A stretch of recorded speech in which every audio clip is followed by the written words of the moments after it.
About our goals. Go ahead. Okay. What I'm going to try to do is condense the whole year's worth of work into just a couple of minutes. And basically, what I want to let you know is how we arrived at this brand new vision statement that you're going to be hearing very soon. I'm excited. I hope you guys are excited. Actually, this process started a little over a year ago. This process actually started with our first fall session retreat with Pastor Jessica. And what we did was the elders spent time together going over, taking a good look inward at our church, looking over our strengths, things that we were good at, identifying resources that we had here at Sampson Mills. And also, we did look at areas that need some improvement, possibly need some change. And we wanted to continue after sessions doing this internal exam of Sampson Mills. So that's when, if you all remember, you were given Epiphany stars, and everyone was invited to write what you possibly thought was a new thing that God may be calling you to do. And also to look at the church itself, like us as a church, what new thing could God possibly be calling us to follow? And we got a lot of different responses.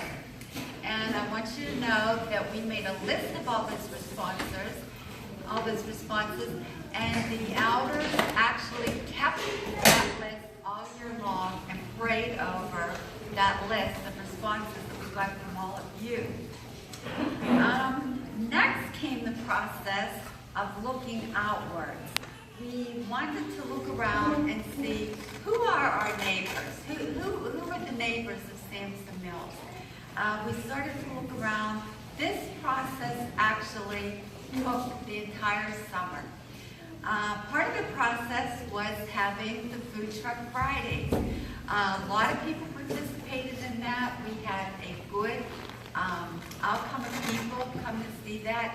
And during that time, surveys were actually passed out and given to the people. They were invited to fill out the survey and return them for our review, which they did, and those surveys were reviewed. Also at this time, we began doing on-site visits. The vision team started, followed by members of session. And what we did, we went to all different areas where people hang out. We went to the pool, we went to different parks, we went to the ball field, we went to local stores, and we went to the Grand Central Station of White Oak, which is the Oak Park Mall Giant Eagle. And boy, you see everybody there. So we spent a lot of time doing that, and what we actually did was approach people and just talk to them about how long have they been in this community, what were some of the things that they liked about the community, what were some areas that they felt were problems in their neighborhoods or in the community in general. And after we did that, we did something else. We created a guest panel and invited them to come to Sampson Mills. Now what this was actually some people that we chose to represent the community. There was educators that came, business owners, just different representatives of the community at large. They came in to one of our session meetings, and we had a nice discussion with them. We got their viewpoint on what they were seeing out and about in the community, what they were identifying as needs and problems. And we listened to them, and through this whole process, the session members were praying over this, seeking God's discernment, and even looking at some particular scriptures that we felt God was speaking to us. So we were doing a lot of work together. Then we started putting all these, starting with the vision team, we started putting these things together to see what this picture was, what this vision was. And at our last session retreat, just a few weeks ago, we did write out our new mission statement that reflects the vision that God has given us for Sampson Mills. So what I'm going to be doing is turning this over to Nancy, and in just a moment, you're going to see the brand new, session approved and voted upon mission statement for Sampson Mills Presbyterian Church. So I am going to allow Nancy to take it away. We said big reveal, we meant big.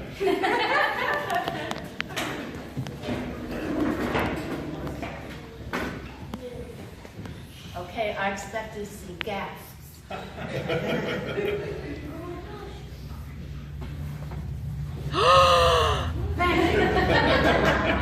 We embrace our call to love and serve Jesus Christ as we cultivate community and empower our neighbors. Now, this took hours because we went as a vision team with what we thought was an okay vision, and we worked from there when we had a meeting in November with the entire session workshop. And every word was parceled out. Believe me, the only thing I think that wasn't was we and love. Everything else, and it was wonderful. I really thought we were going to present it and everybody was just going to say, okay, that sounds good. But that's not the way it was, because we really took the whole thing very seriously, because this is sending a message to ourselves and to the community at large of who we are and what we're going to do. Now,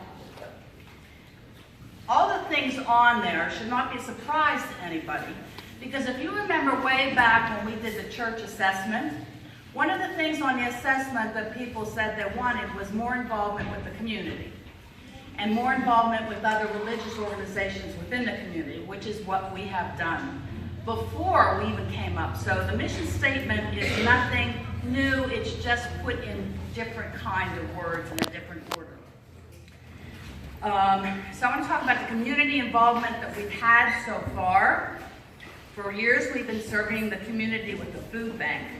We have people in our church who order, set up, clean up. We provide food and supplies for the food bank, along with others who have partnered with us, like the White Oak Borough Police and gift gas and Tips for Cops, and we've made baskets for those. So it's not just a one church deal here. There are many community groups that are involved in our mission with the food bank.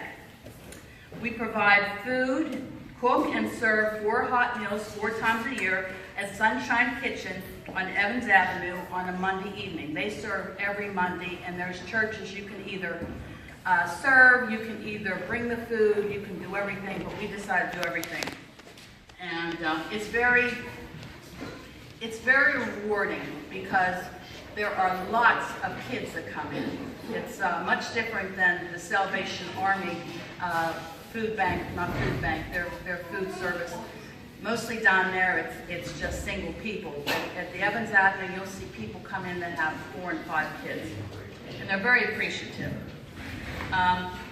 You've given to our mission fund, and we send thousands of dollars to worthy causes. Now, when we pick a cause, believe me, we research it, we go look at it, we find out what their mission is, we find out how they provide services. So we're not an organization that provides money for something that is just a way to provide the administrators of that charity group money.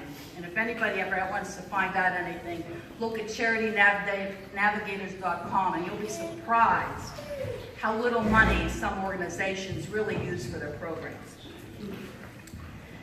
You have given to the mission funds, which we have many things that we've done researching. Our youth club has helped build houses and sings and provides for local nursing homes, and they have done other things. At our session meeting, we invited community leaders, and Joni alluded to that, to come and talk about the needs of the community. And we've okayed, this is one of the things we forgot about, we okayed a couple years ago for our church to be used as a disaster relief area. So in case, but God willing, we've not had a disaster in White Oak. But in case they were, that we would provide whatever we can within our church, and that might mean people staying here in sleeping bags.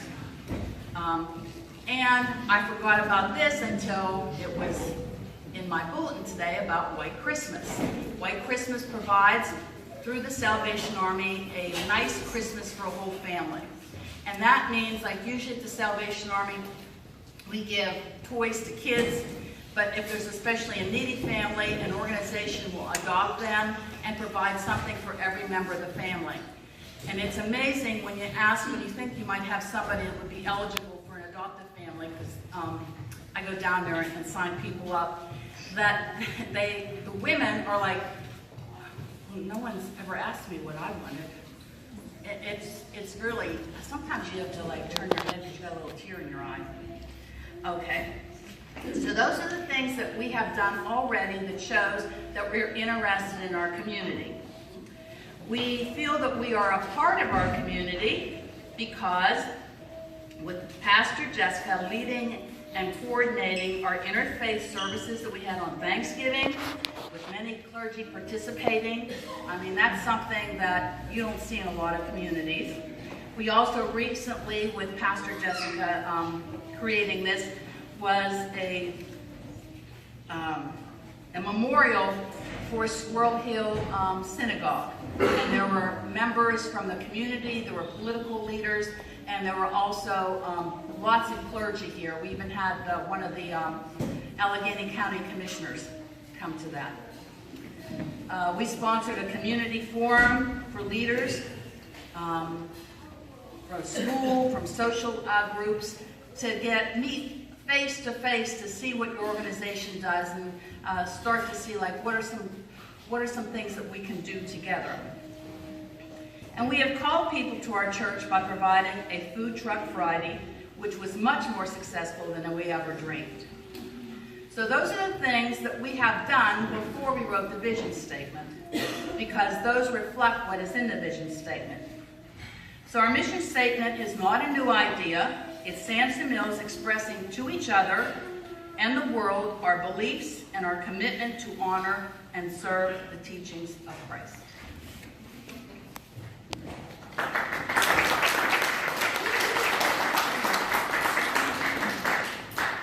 And then I'm inviting Lisa to share what we call Bridge to Vision Goals, recognizing that it's going to take us some steps in order to live really fully into this vision that we feel called to. And so Lisa's going to share this.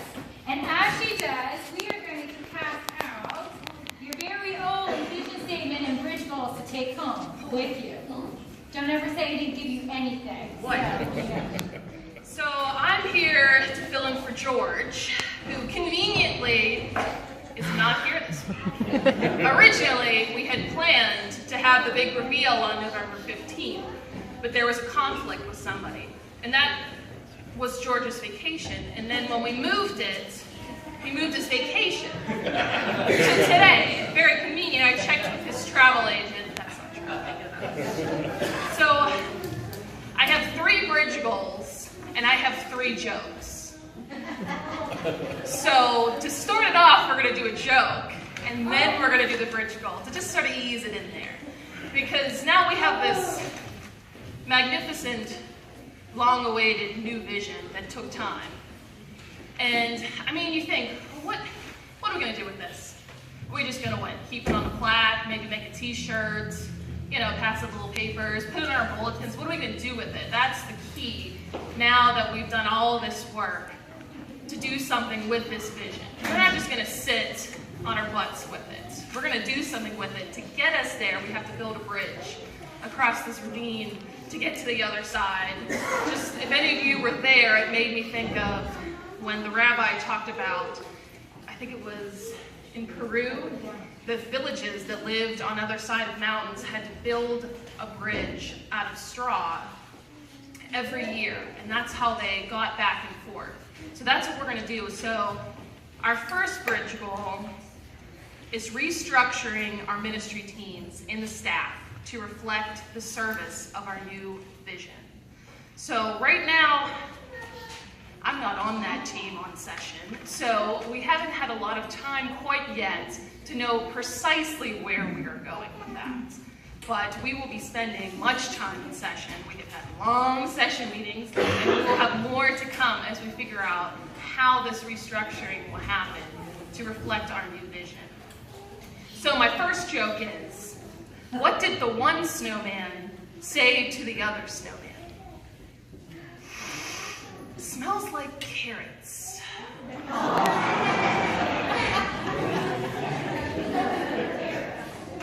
Our second goal, so you like that? You like that one? Our second goal is we're going to have a capital campaign to address some building functions and flexibility here in our building and things like that that have sort of been needed done over the years, but really needed done if we're really going to use this building for what we can, to use it to create our new vision.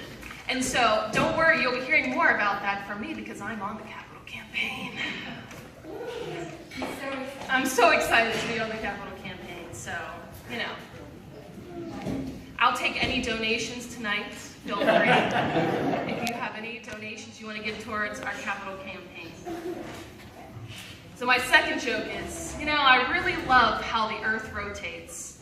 It really makes my day. I didn't write these.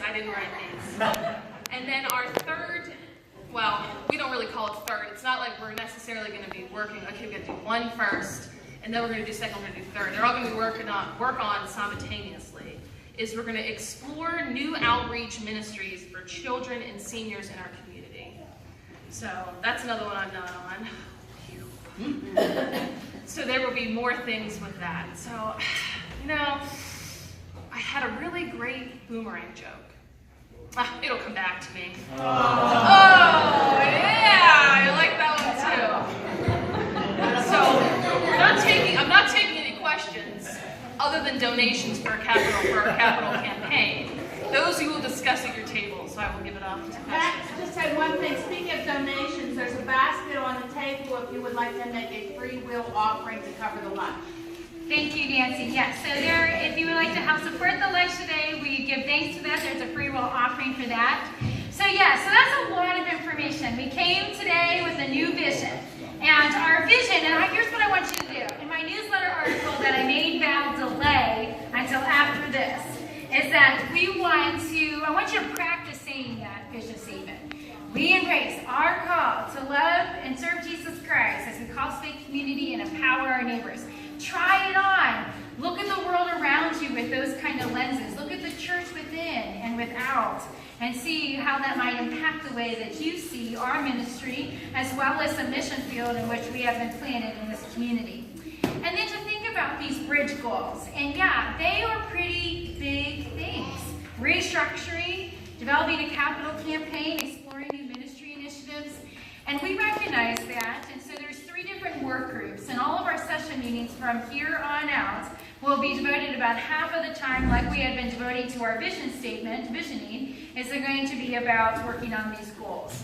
And we will have a report for these goals, an update report, by April 2019, May at the latest, because we recognize that a new session will be elected, and we want to make sure that we have already finalized the report so that those session members that are come on will be able to work as a part of accomplishing those goals. And so some things you'll hear about a little bit before then, some things will be a final report. But this is not the last time to ingest and to talk and give feedback about these different goals and this vision. At your table, why there was a reserve sign.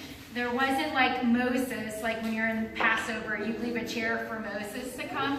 But it is an elder. And an elder is seated at your table, and those folks are there to hear your feedback.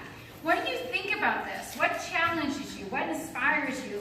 What do you have a question about? That sounds like out of left field. Whatever it is, they're here to hear your feedback about our new vision and our 3 bridge to vision goals for 2019. So they are seated at your table for that reason. If you are an elder, let me see your hand.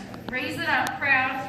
There you go. So Max will have to move a little bit, but we'll make sure that each table has an elder seated at it so that you can engage with an elder and get some feedback. And if you are interested, these are all elders on these different teams, but they don't have to be. If you would like to volunteer and give your gifts in a particular way, tell that person, that elder at your table, and we would love for you to join on those teams as well.